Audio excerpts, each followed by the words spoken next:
The MTA says it's broke, but the agency is willing to write big checks to consultants for advice on ways to save money.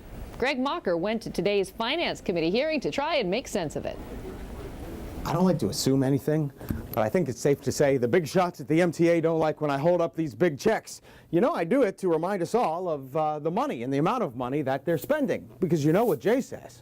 I know that we have a responsibility to show that we're using every dollar we receive wisely. Oh, this one's good. It's already been voided, though. $118 million paid to the order of that same company that is at the center of the city time payroll controversy with the city. We'll get to that one again in a second. This is the one I waved around this week for $11.7 million, up to that amount, to this company, a group of consultants, McKinsey, and Jay Walder used to work there. I had a lot of questions, and I wasn't the only one. They talked about it at the Finance Committee meeting. Do you have in your mind how much savings MTA might realize from this? The sooner that we get there internally, the less we'll have to be paying others to help us do these types of processes. Anybody will try anything to make a buck, and you know, it looked to me like maybe we're pushing the envelope here. Here's the deal. This group of consultants gets up to $11.7 million, 9% of what they end up saving the MTA. They're going to be looking at the ways MTA buys and sells things.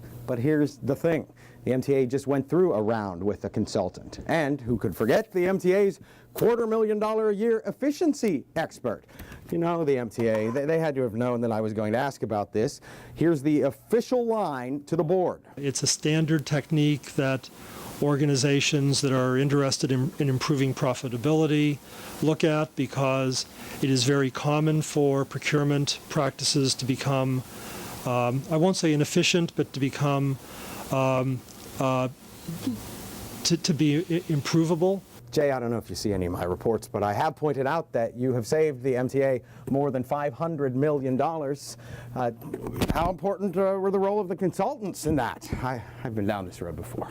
The MTA paid another consulting group called Accenture a pile of money for cost savings.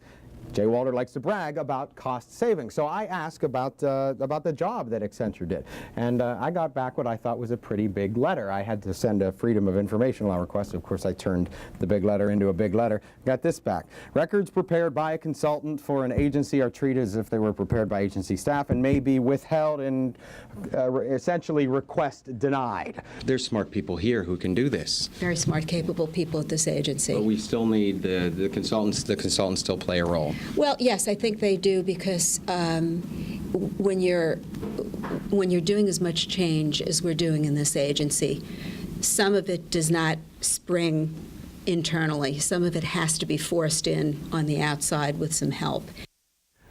That's Doreen Frasca, board member. She had a problem with this as well. She asked that the length of the contract be shortened, and MTA agreed to this. They'll be voting on it next week. They did put that out to bid, and that was the low bidder on this particular project.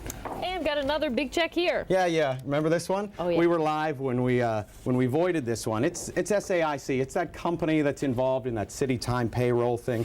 And you know, that's a city issue, but this is an MTA one. But remember, the comptroller said, MTA, don't do this. You can't go ahead. That's why we voided it. You can't go ahead until you answer some questions. MTA decided it was too much trouble. They didn't want to answer those questions.